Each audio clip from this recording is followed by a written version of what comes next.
Hello there everyone, this is CG Pella here, and today in this video we are going to learn how to create professional looking lighting in Blender in 3 easy steps. So without wasting any time, let's get into it. So coming to step 1 is adding a sunlight. So press Shift A to get your add menu and look for light and add sun. So it doesn't matter where we keep the sun lamp, just the angle matters, so you can move it anywhere you want. Then what I prefer is go to the front view by pressing 1 and rotate it 45 degrees by pressing R, then just adjusting the rotation around 45 degrees. Then go to the side views and press by pressing 3 and rotate it 45 degrees again, like so.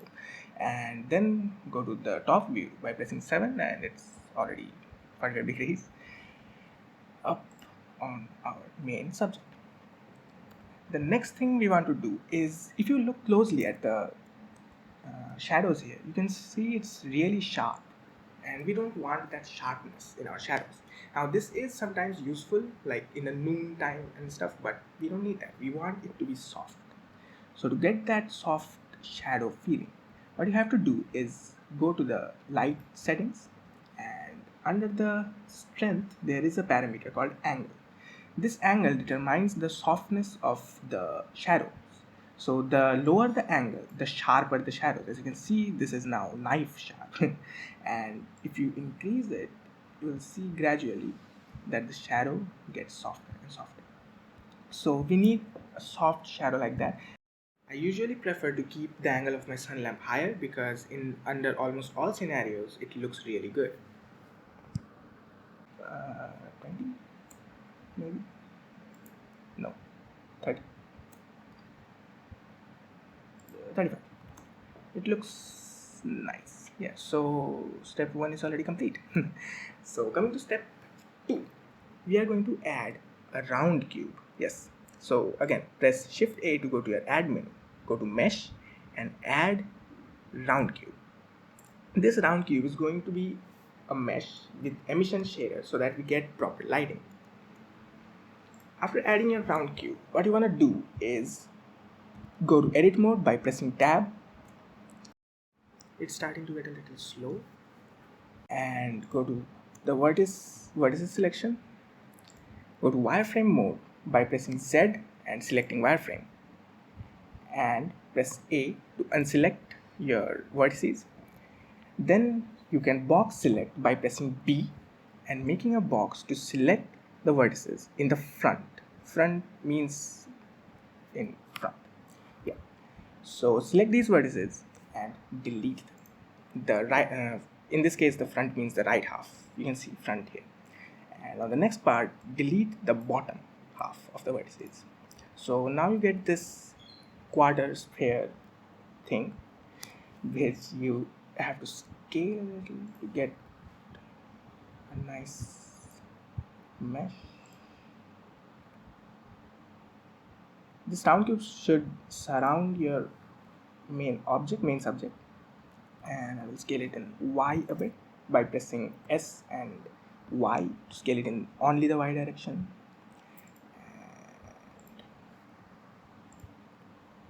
Yeah, this looks good.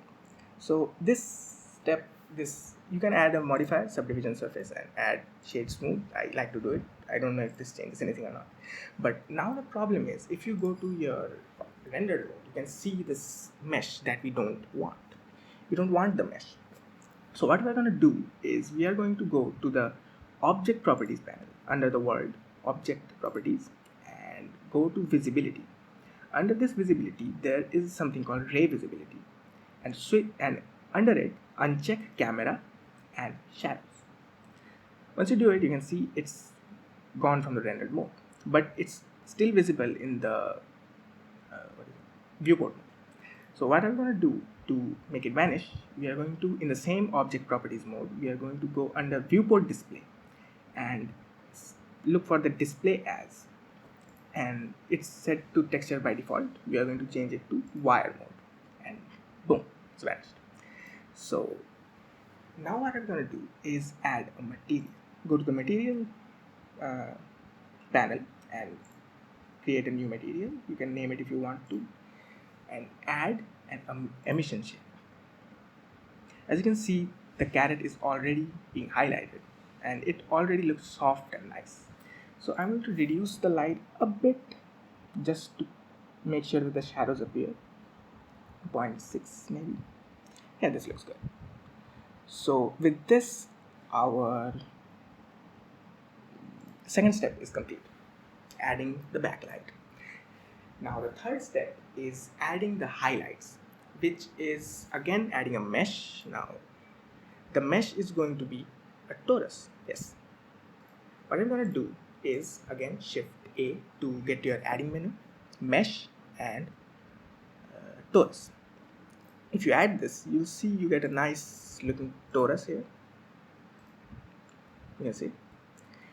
So the thing we are going to do is we are going to get to the side view and press R to rotate. Then we are going to press X to rotate it with X as the rotation axis and press 90 to rotate it 90 degrees. Next, we are going to scale it up by pressing S so that it covers our whole subject, and press G to move it around a bit. Yeah, this looks good. We go to the side view by pressing 3 and rotate it again. Brilliantly. Now what we're going to do is again we are going to make it vanish. So first we are going to go to the visibility, ray visibility. We are going to turn off camera and shadows. Next, under viewport display, we are gonna change the display as from texture to wire, and it's gone again. Now what we're gonna do is press tab to go to the edit mode and press this icon here, which means face selection, so that we can select a face at once. And we are going to select only some loops. We are going to select only some loops, like the one that is in the innermost part of the torus. So for that you can of course select one by one, which is boring. So what we're going to do is there's a shortcut for which you have to press Alt and left click. This is the wrong loop, sorry. Alt and left click, and there we go. We have selected an inside loop at once. The next thing we are going to do is we are going to press Ctrl plus. This selects all the adjacent faces. This selects all the adjacent faces, and of course Ctrl minus does the exact opposite. So now what I'm going to do is Ctrl I to invert the selection. So the selected faces are now unselected and the unselected faces are now selected. Delete faces. So now we have a nice ring type mesh that will act as our highlighting mesh, and we are going to select all the faces by pressing either A and select all, or you can just press L. L selects all the connected faces at once. So then we are gonna rotate it a bit like this, and then go to rendered mode. Now we are going to assign one more material to it. I mean, one material to it, the other one was for the background.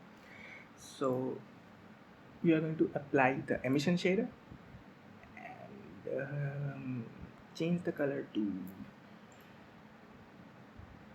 blue. Looks nice.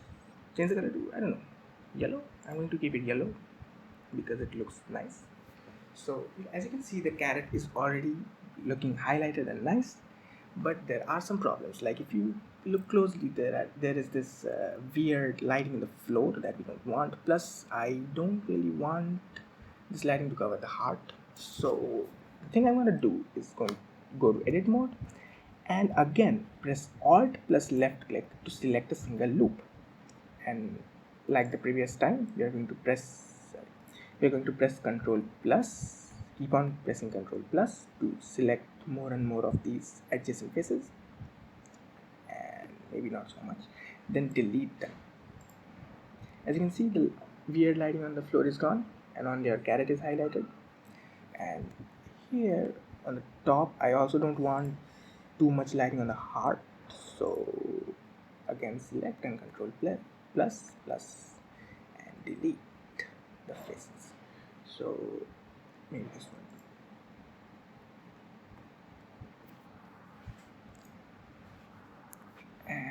There we have it. Yes, the heart looks nice. The yellow highlight is not coming on the heart, which is what I want. So you can adjust the mesh accordingly as your needs. So, and this will marks the end of the third step, and so our scene is totally lighted and it looks quite nice. Now you can add any material that you want. I usually go with principled BSDF, like red hearts and stuff. So yeah, that's it for this video. If you like this video, then hit the thumbs up, and if you want to see future videos like this, then subscribe to CG Fella.